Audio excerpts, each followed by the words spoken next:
Well, hello and welcome all signs to Timsy's Naked Tarots. Don't worry, Timsy is not naked to tarot readers, by which I mean I try to strip out as much astrology as I can. Right, as some of you who have already watched my all signs overview may know, that I'm going to do a few twin flame reads today. And this is the first of them. But I keep watching other tarot readers and things, and they all seem to be dealing with the same sort of people. The majority of the people in the twin flame, a divine feminine and a divine masculine. The divine masculine tends to be the one who's run away from the connection and is struggling with their feelings to come back to the connection, while the divine feminine has learned or is learning their lesson of temperance, patience, and all that, and are just waiting. They're getting on with their life, but they've left the door open for their divine masculine to come in. Well, the fact that there's a divine masculine runner and a divine feminine waiter also kind of suggests there must be a minority of divine awakened masculine who are waiting and divine feminine who are running for some reason, and divine masculines who are twin flamed with divine masculines, and divine feminines who are twin flamed with divine feminines. So that is the three reads I'm going to do. The minority. Because hey, this is Timsy's Naked Tarot, and I do the hard way. Okay, I've already pre-shuffled with the intentions for an awakened divine masculine with a divine feminine runner. So we'll just do the cut and carry on from there. I have a 5 of Swords before I do my cut, which is a hollow victory, an empty victory, a false victory, if you will. Oh, yeah, that's okay. We can still see the bottom one. I ain't finished doing the shuffle properly. And the bottom is the sunshine. What a mix of energy. Okay. So, this will be a read for you, the divine awakened masculine. Yes, an emperor, if you will. What is normally called the divine fuckwit in most of the other reads, what other tarot readers do. But in this particular case, you're not a divine fuckwit. You are awakened to the energies. You were the one who was aware of the connection, and the divine feminine happens to be the fuckwit in this particular read, because they weren't aware of the connections, and if they were, they denied it for whatever reasons they have. So let's see where the current field is laying. Overall energy here is a 4 of Pentacles. Fear tied up with the promise of something great. Okay, it's pretty much what I'm getting off that. Just here will be the energies of the connection. This is pretty standard. If you watch quite a few of my videos, you will know this is my standard read. It's also Steve's Love Tarot's standard read. This is how he does his. The connection, how the target person we're doing the read on feels about the connection, how the target person we're doing the read on feels about you, the viewer, what the universe wants to say about the connection, and what the overall outcome will be. In this particular case, you, the viewer, will be an awakened divine masculine. I am trying to emphasize all this as much as possible so we are all aware exactly what we are watching. And this card here will be the non-awakened divine feminine. Okay, so 4 of Swords. The current energies, the current connection between you two is a healing energy. There is a phase of healing, if you will, a truce, possibly a recovery phase. Okay. So, how they feel about the connection. They feel that there is a new start to be had in this connection. It is the minor arcana of the world, so it is very, what's the word? Dependent on their free will. Yes, and if you are an awakened divine masculine or divine feminine, just watching it for the hell of it, you know all too well how much their free will has got in the way of this connection. They are very in and out. I'm assuming the divine feminine is just as bad if they are the runner. Yeah. So 4 of Wands. Yes, it's the the marriage card, so to speak. It's celebrations about births, deaths, and marriages. The Four of Wands. It's about commitments, connections, enjoying one's lifestyle. Okay, so there's an enjoyment of this truce period you happen to be going through. How they feel about you. This is the Knight of Wands. This is how they feel deep in their soul, not necessarily what they show people. They have a childlike innocence for you, but they do try to seize every opportunity which is given to them. So this could be one of the reasons they are blocking, or they tend to block and tend to come in and out. They set the intentions to come towards you, and then a new opportunity arises and they seize that instead. Okay? So with that childlike innocence, it kind of suggests they're young and they're still learning, possibly young in their soul, young in their emotions, but they're still experiencing life, so to speak.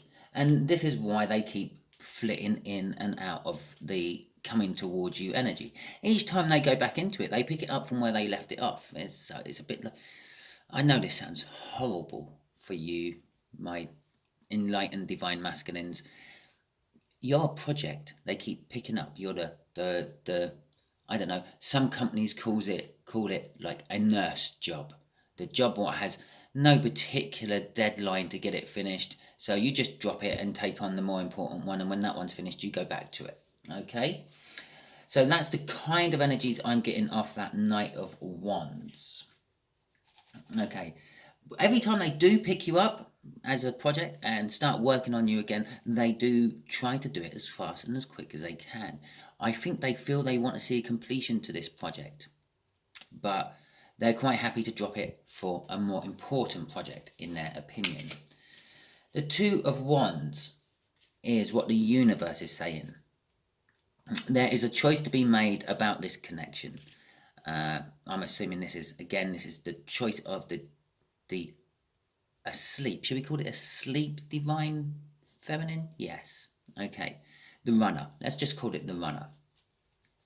The runner has a choice to make about this.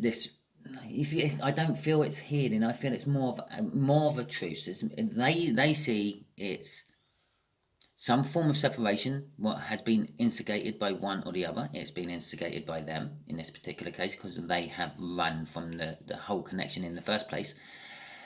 But they don't see it's over. They see it's still going. You're just, to coin friends, on a break. Okay? And the universe is saying it is time again to put down one wand and pick up another. Now this could be putting down you and going on to another project, or putting down the other project and picking up you. Okay. And the overall outcome, again, is not actually clarifying much at the moment. It is they want to work on something with someone, concentrating on just one aspect. And this could suggest that there's one aspect about the whole connection which they want to work on, make better, get rid of, whatever it might be. That's clarifying this Four of Wands as well, which is kind of saying it's the whole commitment thing they want to work on with you. Okay, so let's get some clarifiers out for the Four of Swords, shall we? What's this all about, the universe? Why have we got a Four of Swords in the connection? Okay, right. The Queen of Wands. Okay, I'm getting pretentiousness off that. They feel deep down. Well, let's start on face value first. On face value, they're showing the whole world that this connection means nothing to them. It's insignificant. It is a has been. It's a was. It's something done and in the past, and it doesn't bother them. But deep down, the emotions and the feelings they have for it is always churning over, riling up, bubbling up to the surface, and the runner is continuously trying to push them down, to stop the people around them seeing what they actually feel about you and the connection. The Ten of Swords. Now I'm getting a bit of a double energy off that. Some of them are feeling a betrayal of it, and some of them are feeling it's time to stop it. And it's about the same thing. It is about that.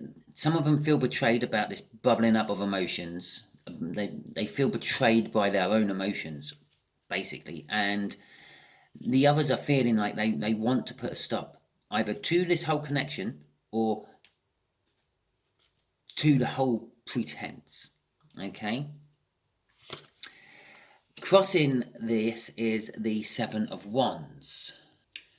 So the Seven of Wands to me is telling me that the connection itself is very highly valued to them.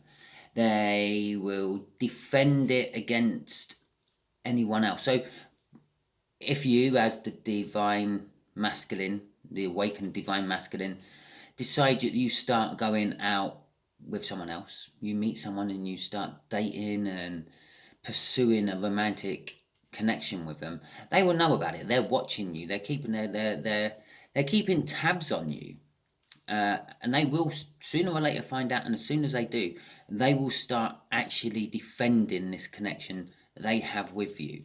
They might somehow start trying to interfere. Might start appearing at your dates. Yeah, possibly with someone else, possibly by themselves. I don't feel they're brave enough to come directly out and put a stop to it, but they will energetically, at the very least, interfere with it.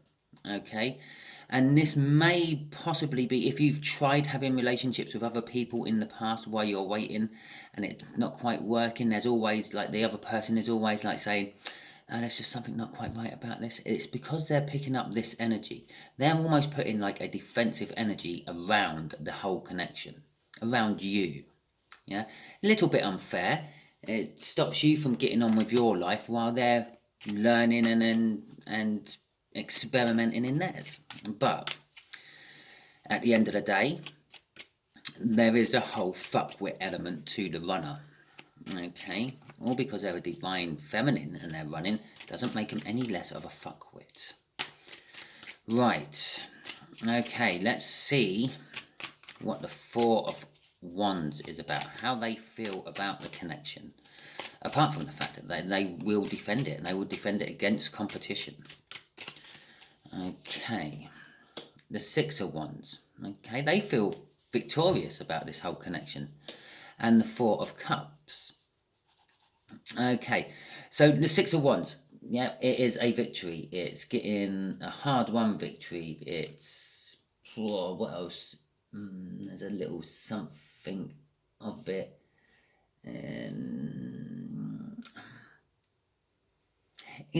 I'm getting a self-recognition of the hard work they've put into this connection. You might not think they've put any hard work in it since they've run, but they feel they have. With the Four of Cups there, it's self-reflection, it's musing. They quite often sit there and dream about the connection. If you've ever been together with your divine runner, it's that they're reminiscing on the good times you had. If you've never been together with your divine runner and it's been like just seeing each other across a distant dance floor and the connection was made in the soul, but you've never taken it any further in the 3D, either of you, then it's the dreaming of what they might be able to get with you, then what might happen. Okay, which does slow it all down. It is it's a stalling energy, so to speak. Why go for the real thing when my imagination is just as good? This is why you should go for the real thing instead of having the imagination, which is just as good. Their thoughts and dreaming about this commitment, this celebration of life and love with you, actually causes them sorrow and disruption. Okay, with the Three of Swords there, it causes them heartache, pain, because don't take offence, any vegetarians here. Yeah, you can eat nut roast, you can eat tofu, you can eat corn, but it's not quite as good as the real thing. None of these meat substitutes are quite as good as the meat itself. It's meant to be substituting. Okay, except for maybe corn nuggets. Yeah, they're probably just as good as chicken nuggets, but that's because most of the chicken nugget flavour is in the batter. So, let's see what this Knight of Wands is about. This sort of... I'm not going to call it a player energy. I don't think they're playing around, but it is a kind of player energy. They are picking you up and dropping you down. Yeah, they're coming towards you a bit and then they stop to go and do something else. These something else's could be anything. It could be career orientated. It could be just general life orientated. Pretty much, basically, they just see you as a someone who's always going to be there, and they will get to you when they do. Okay, the Lovers. Okay, and the Chariot. Okay, right. And so they do love you.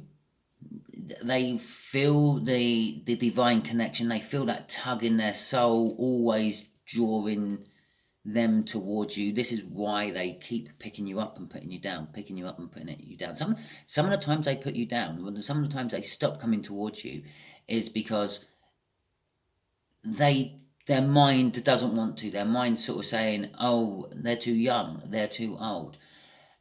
They're the wrong sex. They're the wrong religion. They're the wrong culture." Yeah. But their soul keeps tugging them towards you anyway. And in their soul, that they know that they will, and it's not want, they will get a victory with you eventually. Yeah, I say eventually is a bit of a weird thing to say when you've got the Chariot out, because the Chariot is a fast energy. It implies that things are happening quick and things are being victorious. But to me, I'm getting, yes, they will be victorious with you, but I know it's eventually because of this in and out energy of the Knight of Wands above it.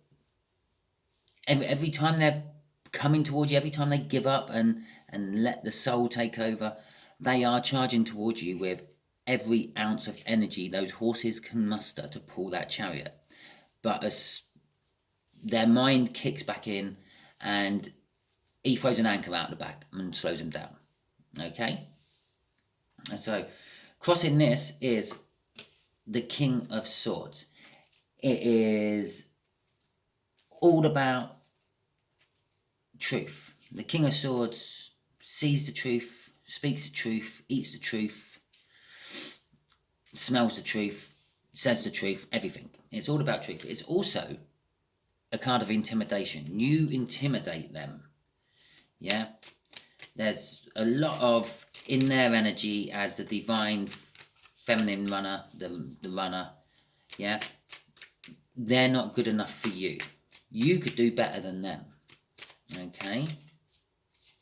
Right, okay. So let's go for the Two of Wands now. Let's see what that's going to throw out at us. What do you want to tell us about this connection, universe? Yeah?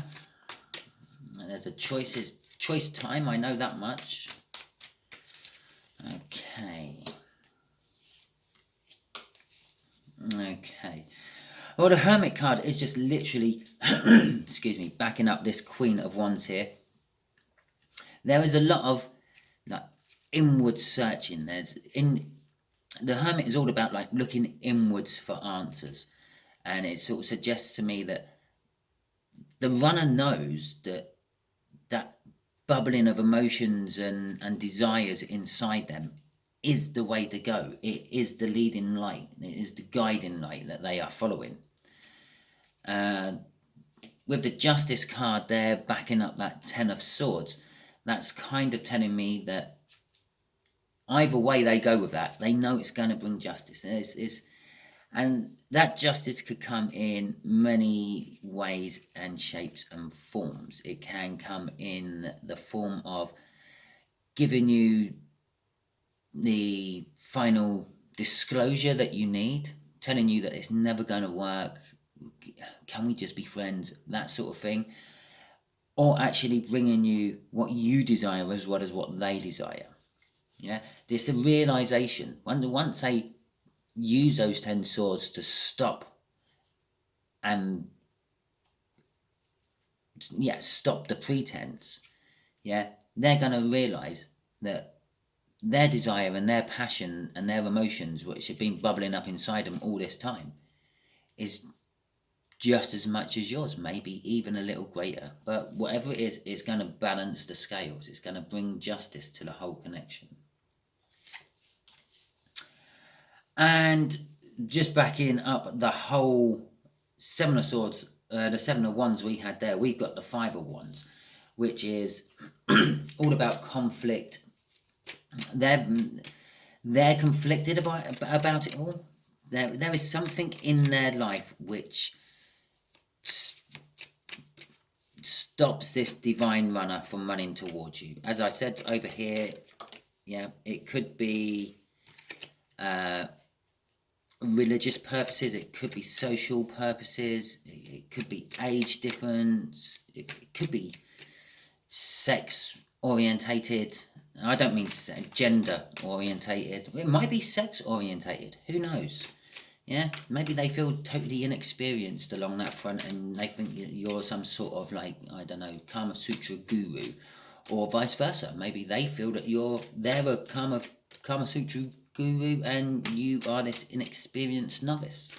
But there is something what's blocking it, and that's what that Five of Wands is kind of saying. The universe is telling us there is something conflicts them about the whole connection.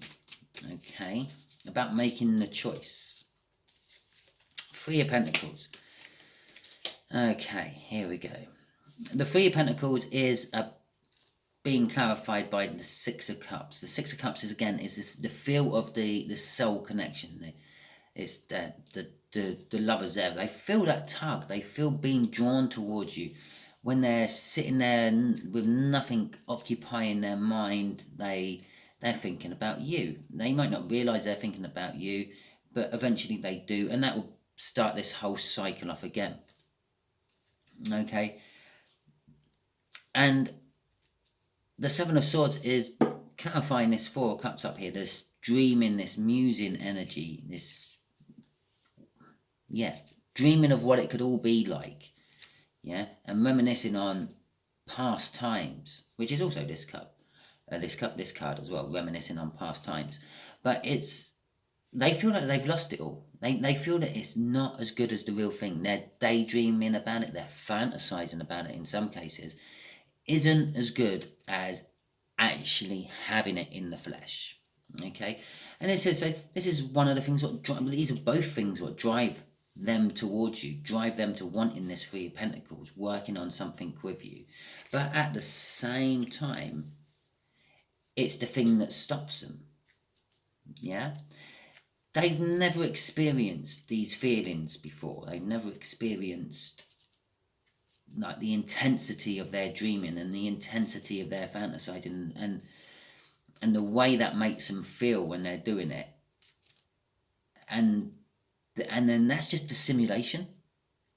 The real thing, the prospect of having the real thing scares the fucking shit out of them. It shakes them to the core. As I said, there's fear about it all. But they also see and feel the potential promise of the whole situation. So, universe, what can you tell my awakened divine masculines to help them quicken this somehow? Okay. Oh, here we go. Right. Seven of Pentacles. I think I can see where this is going. Yeah, okay, right. The Seven of, let's start with the Eight of Pentacles. It's in the middle there. The Eight of Pentacles. Work. It's the card of the Apprentice. It's also a card of caution. Take caution. Be cautious. But the universe is kind of just saying, just keep doing what you're doing. Keep working. In time, it's a card of divine timing. Normally it's like a farmer looking over a field of crops growing, waiting for the harvest time to come in. The whole thing denotes you've planted seeds, you've prepared the ground, you've planted the seeds, you've had to wait for them to grow, then you have to wait for them to ripen, and then you have to harvest them. Reap in what you sow. Yeah, and it all takes time. It's not giving me a hint of the time frame, but it's saying it's still going to take a little while. So you just keep plodding on through your life, yeah, and in time it will come right. And don't be, I'm getting a little bit of a two-way off that. Don't be overbearing with your emotions. Yeah, don't sort of smother them as soon as they finally knock on your door. Yeah, or message you, send you a text or something, and don't smother them. But at the same time, have your defenses up. Yeah, it's kind of telling me have your defenses up, but allow some of your emotions out and allow some of their emotions in. Hear them out and react cautiously and responsibly to it. Okay, crossing this little bit here is the Queen of Pentacles. Be the Queen of Pentacles. Be a practical, maternal type energy, a helpful energy. Just can't you don't need this relationship. You can have any relationship you want. She has so many pentacles. She's offering that one away. It's here, have this big pentacle. I don't need it. I've got plenty more. I don't need it to live. I need nourishment to live. I need love to live.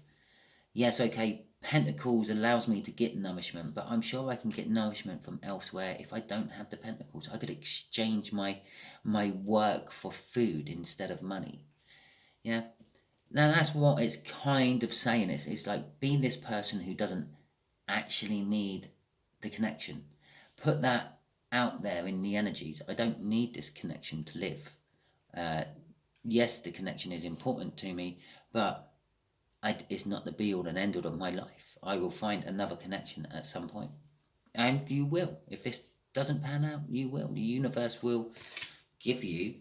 well, actually, there you go. That's what the universe will give you. One way or another, you start putting that energy out, and this is where the sun's coming in. You'll get the Queen of Cups coming back to you, and then the sun. Because everything is set for that to happen. All the tools you need are there to make it work. Okay? Within them and within you. All you have to do is be patient. You've learnt this lesson by now. You just have to keep applying it to your life. In a nutshell, pretty much just like the DM runner, the DF runner has to learn the vulnerabilities of opening up to someone, I feel. So there we go. If you enjoyed this read, please like, subscribe, share and comment. If you didn't, I'm sorry. I did warn you what this read was about right at the beginning. If you didn't fit into any of that criteria and you watched it to the end, I hope you enjoyed it. Thank you very much. I'm now going to crack on with the next one and get this posted up on YouTube. I don't know why I fucking told you that. You're going to be watching it on there.